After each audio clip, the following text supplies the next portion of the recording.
Hi, ಸ್ವಾಗತ ನನ್ನ ಚಾನಲ್ಗೆ. ಸೊ ನಾ ಮಾಡುವಂಥ ಎಲ್ಲ ವಿಡಿಯೋಗಳು ಎಲ್ಲರಿಗೂ ಭಾಳ ಇಷ್ಟ ಆಗಕತ್ತವ ಅಂದ್ಕೊಳಕತ್ತೀನಿ. ಯಾಕಪ್ಪ ಅಂತಂದ್ರೆ ಲೈಕ್ಸ್ ಮತ್ತು ಸಬ್ಸ್ಕ್ರೈಬರ್ಸು ಆಗ್ತಾ ಇದ್ದಾರೆ. ಸೊ ಎಲ್ಲರಿಗೂ ಧನ್ಯವಾದಗಳು ಯಾರೆಲ್ಲ ಸಬ್ಸ್ಕ್ರೈಬ್ ಆಗಿದ್ರಿ.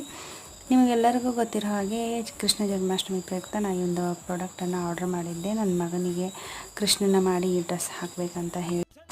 ಡ್ರೆಸ್ ಜೊತೆಗೆ ಏನೇನು ಬಂದಿದೆಯಪ್ಪ ಅಂತಂದ್ರೆ ಕಾಸ್ಟ್ಯೂಮು, ಮುತ್ತಿನ ಹಾರ ಬಂದೈತಿ, ಆಮೇಲೆ ಮುತ್ತಿಂದು ಕೈ ಬಳೆ ಬಂದೈತಿ, ಆಮೇಲೆ ಕಿವಿ ಓಲೆ ಮುತ್ತಿನ ಬಂದೈತಿ, ಕಿರೀಟ ಕಂಪ್ಲೀಟಾಗಿ ಯೆಲ್ಲೋ ಕಲರ್ ಮುತ್ತಿರುವಂಥ ಬಂದೈತಿ, ಆಮೇಲೆ ಕೊಳಲು ಈ ರೀತಿ ನೋಡ್ರಿ, ಈ ರೀತಿ ಕೊಳಲು ಕೊಟ್ಟಿದ್ದಾರೆ. ಆಮೇಲೆ ಇದರೊಳಗೆ ನಾನು ನಿಮಗೆ ಇದನ್ನು ತೋರಿಸಿಲ್ಲ, ಏನಪ್ಪ ಅಂತಂದ್ರೆ ನವಿಲುಗರಿ. ಸೊ ನವಿಲುಗರಿನೂ ಕೂಡ ಕೊಟ್ಟಿದ್ದಾರೆ. ಇದರ ಮೇನ್ ಹೈಲೈಟ್ ಏನಪ್ಪ ಅಂತಂದರೆ ಈ ಡ್ರೆಸ್ ಒಳಗೆ ನೀವೆಲ್ಲ ಈ ಚಿತ್ರ ನೋಡಕತ್ತೀರ, ಇದು ಸಖತ್ತಾಗಿ ಕಾಣುವಂಥ ಒಂದು ಚಿತ್ರ. ಸೊ ಈ ವಿಡಿಯೋ ನಿಮಗೆ ಲೈಕ್ ಆತಪ್ಪ ಅಂತಂದರೆ ನನ್ನ ಚಾನಲ್ನ ಸಬ್ಸ್ಕ್ರೈಬ್ ಮಾಡಿ ಮತ್ತು ಈ ವಿಡಿಯೋಗೆ ಒಂದು ಲೈಕ್ ಮಾಡಿ. ಧನ್ಯವಾದ.